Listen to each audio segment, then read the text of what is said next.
Hello student, आज मैं आपको बताऊंगी एक short trick about electronic configuration के बारे में कि जो हमारे डी ब्लॉक एलिमेंट हैं इनका इलेक्ट्रॉनिक कॉन्फ़िगरेशन हम इजी वे में कैसे लिख सकते हैं। तो देखिए, trick to write electronic configuration in D block element. तो ये आपके लिए इम्पोर्टेंट हो जाते हैं क्योंकि होता क्या है कि आपके जो डी ब्लॉक है इनमें क्या है कि आपके जो इलेक्ट्रॉनिक कॉन्फ़िगरेशन है इससे आपके काफ़ी सारे क्वेश्चन सॉल्व होते हैं। तो देखिए किस तरीके से हम इसको बाय ट्रिक के थ्रू कैसे समझ सकते हैं कि हम इलेक्ट्रॉनिक कॉन्फ़िगरेशन लिखेंगे कैसे। अब देखिए जो हमारी ये 3D सीरीज है, किसके बारे में बता रही हूँ मैं, अबाउट 3D सीरीज के बारे में बता रही हूँ। जो आपकी डी ब्लॉक एलिमेंट की कौन सी सीरीज है, 3D सीरीज। अब देखिए जो 3D सीरीज है, पहले तो हमें ये याद ही होनी चाहिए, यानी कि एटलीस्ट हमें कितना पता होना चाहिए कि ये एलिमेंट कौन कौन से हैं, ठीक है। तो देखिए इसमें क्या है आपका, सचिन तेंदुलकर वर्ल्ड कप में फिर से कोई नया कप जीतेगा, यानी कि सचिन तेंदुलकर वर्ल्ड कप में फिर से कोई नया कप जीतेगा। ये क्या है, आपको एलिमेंट को लर्न करने की ट्रिक है, क्योंकि जब तक आपको एलिमेंट नहीं पता होंगे तब तक आप उनके इलेक्ट्रॉनिक कॉन्फ़िगरेशन नहीं लिख सकते। बात आती है कि यहाँ पर ये जो आर्गन यहाँ पे लिखा गया है, ये आर्गन क्या है बताता है हमें। आर्गन से हम ये पता कर सकते हैं कि आर्गन का कितना होता है एटॉमिक नंबर। तो आर्गन तक 18 इलेक्ट्रॉन फिलअप हो जाते हैं। आर्गन तक कितने हो जाते हैं, 18। बाकी जो आपके बचे स्कैंडियम का जो एटॉमिक नंबर होता है वो 21 होता है। तो आपके कितने इलेक्ट्रॉन बचे, 18 आर्गन तक फिलअप हो गए, ठीक है। अब आपके कितने बचे, 3। कितने रिमेनिंग है, 3।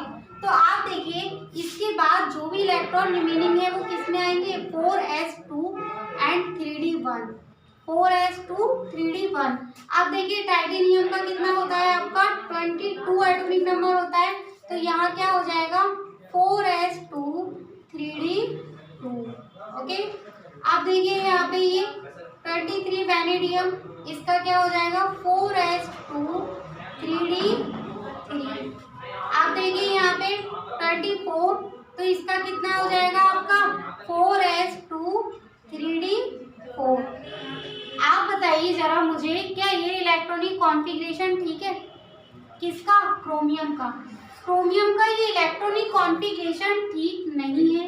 अब क्यों नहीं है, ड्यू टू स्टेबिलिटी। किसकी वजह से, स्टेबिलिटी की वजह से ये क्या नहीं है आपका, ठीक नहीं है।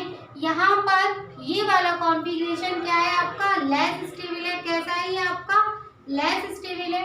अब अगर आपको लेस स्टेबल को मोर स्टेबल करना है तो आप क्या करेंगे, इसमें जो 4s में 2 इलेक्ट्रॉन है उसका 1 इलेक्ट्रॉन आप d को दे दोगे। तो यहाँ कितना रह जाएगा, 4s 1 और d में कितने हो जाएंगे आपके 5। हाँ, अब आप लेस हटा सकते हैं। अब ये क्या हो गया आपका, स्टेबल हो गया। अब ये इलेक्ट्रॉनिक कॉन्फ़िगरेशन क्या है, ठीक है। ये क्या थी हमारी क्रोमियम के केस में एक्सेप्शन थी। ये क्या है आपकी एक्सेप्शन है, इसका कॉन्फ़िगरेशन 4s2 3d4 ना करके 4s1 3d5 होगा ड्यू टू स्टेबिलिटी। अब देखिए मैग्नीज का कितना है आपका, मैग्नीज में देखिए, मैग्नीज में होगा आपका 4s2 3d5। ओके। इस तरीके से आयरन का 26 एटॉमिक नंबर होता है, इसका होगा 4s2 3d6। इस तरीके से आपका कोबाल्ट का 27 होता है, इसका होगा आपका 4s2 3d7। आपका निकेल का देखिए, निकेल का होगा आपका 4s2 3d8। इस तरीके से आपका कॉपर का क्या है 29, इसका होगा 4s2 3d9। क्या ये सही है, नहीं, ये सही इसलिए नहीं है क्योंकि यहाँ पर अगर एक इलेक्ट्रॉन s d में ट्रांसफर कर दे तो क्रोमियम की तरह कॉपर भी क्या कर ले, स्टेबिलिटी गेन कर ले। इसीलिए होगा क्या, हमारा यहाँ पे कॉपर भी क्या है, एक्सेप्शन।